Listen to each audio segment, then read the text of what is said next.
hasta ahora. Nosotros desde GPS Audiovisual seguimos apostando y seguimos creyendo en una cultura como pilar fundamental de una sociedad. Una cultura que sea plural, accesible y que cuente con recursos del Estado para poder desarrollarse. Bienvenidos a GPS Audiovisual Radio, con la producción periodística de Norberto Chap y la conducción de quien les habla, Julia Montesoro. El martes 26 continúa Directoras Argentinas, el ciclo de grandes estrenos nacionales dirigidos por mujeres, que se presenta cada martes a las 19, conmemorando el Mes de la Mujer, en el Cine Arte Cacodelfia, organizado por Género DAC y GPS Audiovisual.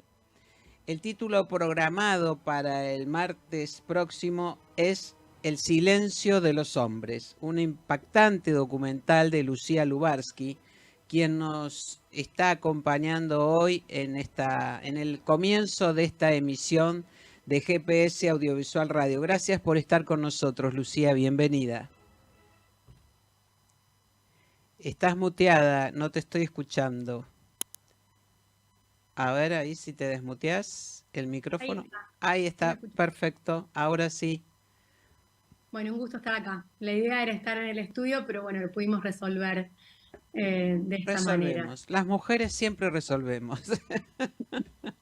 Bueno, el silencio de los hombres desafía las normas tradicionales y los estereotipos que rodean a los hombres.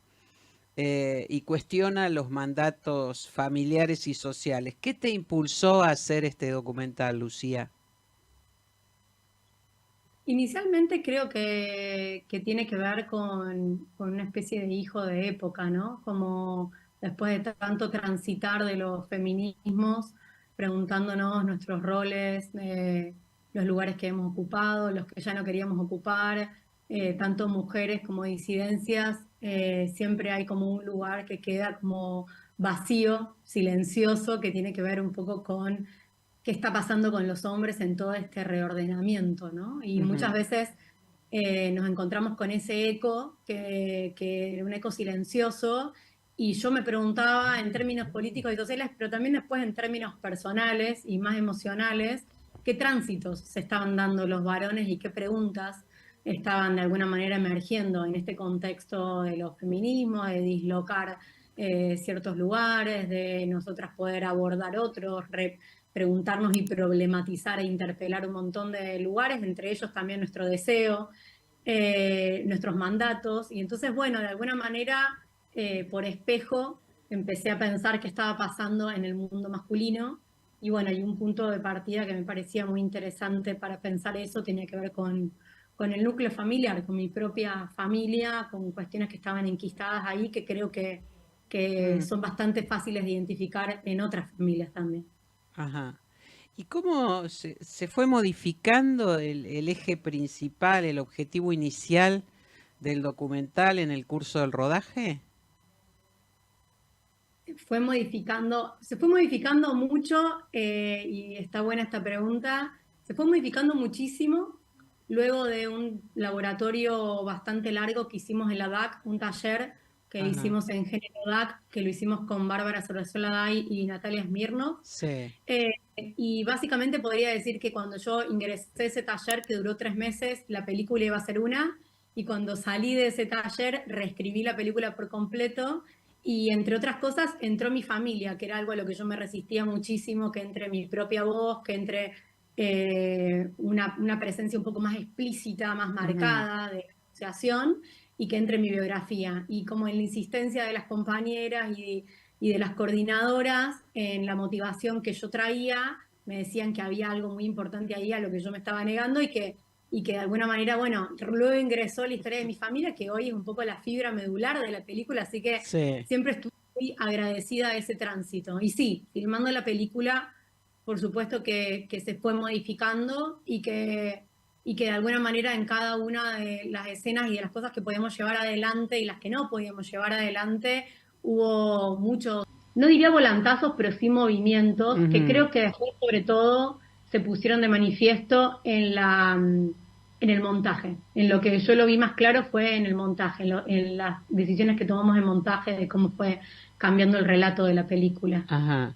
¿Y qué te sorprendió de esos cambios durante, en el curso del rodaje y bueno, y posteriormente, ¿no? Y de los testimonios, además, que fuiste obteniendo para armar este documental? ¿Qué te sorprendió?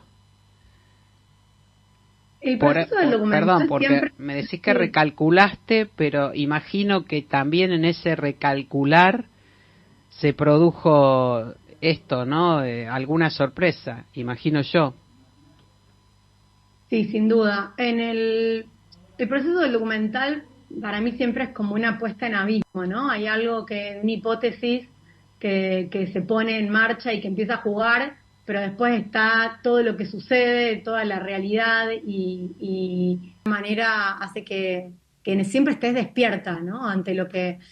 creo que yo tenía temor de que ciertas cuestiones quizás de confianza o de entrega de los protagonistas no sucedan como sucedieran y eso fue muy interesante cómo se fueron abriendo y cómo el proceso de ir acompañando el proceso de ir acompañándolos fue permitiendo que cada vez fueran abriendo distintas dimensiones de su vida privada. Ajá. Hay muchas cosas que quizás filmamos y no quedaron en la película también por ciertos como cuidados. En parte me sorprendió la apertura de mi familia, que era como uno de los espacios que me parecía más complejos, porque esa cercanía familiar, pero esa suerte de distancia que aparentemente tiene la cuestión de acercarse desde otro lugar, acercarse como documentalista, con otras preguntas, con un dispositivo documental, pensé que quizás había algo de esa cuestión artificiosa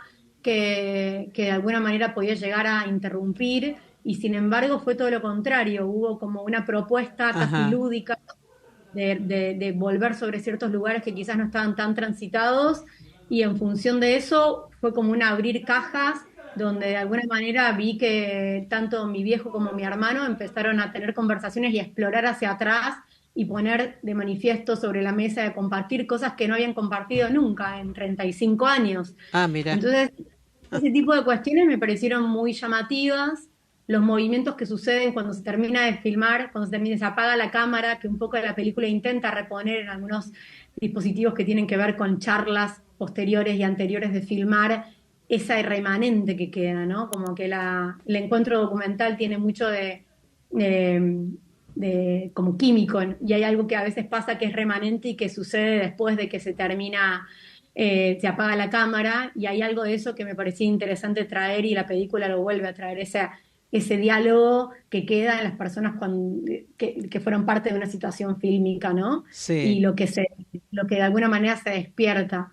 Vi mucho, si tengo que pensar en cuestiones que de alguna manera me sorprendieron, vi muchos varones con mucha deseo y diría necesidad de hablar, Ah, mira. de que ante preguntas más incómodas, en realidad se encontraban como abriendo lugares que en muchos casos nos dijeron que era la primera vez que hablaban de ciertos temas y verlos con casi en momentos hasta nos han agradecido charlas que decís, che, pero vos fuiste la persona que abriste acá confidencialmente a personas que quizás no te conocen y empezaste a abrir todo este espacio de tu intimidad y lo que en el fondo siento que hay es mucho ostracismo, mucha soledad Ujú. frente a estos tabúes, a estos lugares que de alguna manera no están tan ventilados de la experiencia para los varones, no de la experiencia de la masculinidad, sino de la experiencia de las personas que son varones y que supuestamente ese tipo de emociones, de situaciones, de miedos, de incomodidades, de incertidumbres, de no saberes, por ejemplo,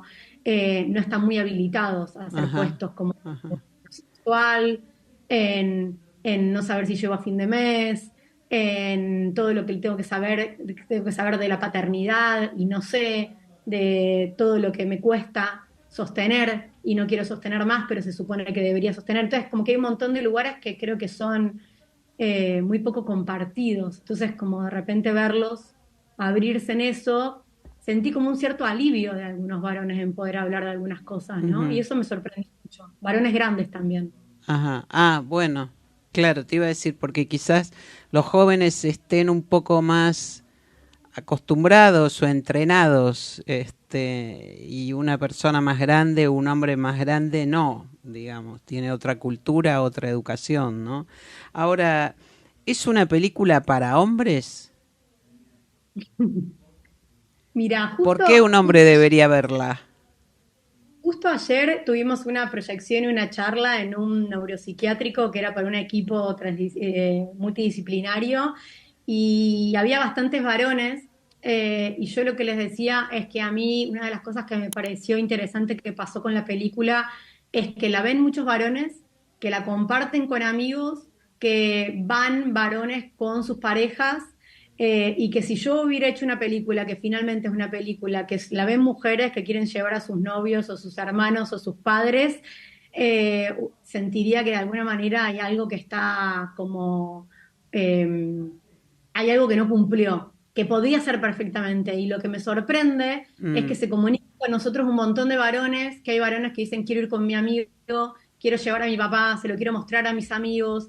Creo que la película tiene, sin duda, una mirada crítica, pero una pregunta realmente interesada respecto de la experiencia masculina y que se acerca, o sea, se acerca con interés genuino y creo que hay algo de eso que no es una película que tiene una mirada punitiva respecto a la mm, experiencia masculina y sí interesada y creo que se ve en los protagonistas de la película, lo podés ver y es lo que y lo veo ahora reflejado en los espectadores que hay un montón de varones que se nos escriben después al Instagram y nos agradecen la película o quieren ir con amigos o nos dicen que se quedaron. Y eso a mí me sorprende, digo, era algo que no me lo esperaba, no sabía que iba a suceder para nada y diría que es una de las cosas que más me alegran de la película, que es una película que a los varones y a los hombres grandes también les interese ver. Porque a las mujeres me imaginé que les iba a interesar, porque es como una temática que nos interpela constantemente, ¿no? ¿Qué claro, sucede con los varones? claro, claro. Bueno, así que casi un año después de su estreno en el Festival de en La Mujer y el Cine fue, ¿no? El debut de tu película. Sí. Entonces empiezan a responderse muchas preguntas, digo, te me estás contando eso, ¿no? De los espectadores y las espectadoras y cómo reaccionan. Así que bueno, esperemos entonces que el próximo martes a las 19, allí en Cinearte Cacodelfia, ocurra lo mismo y bueno, vos vas a estar allí para presentar la película y para tener tu encuentro con otro público en este ciclo de directoras argentinas. Lucía Luarski, muchísimas gracias por acompañarnos y bueno, nos vemos el martes próximo a las 19 en Cinearte Cacodelfia.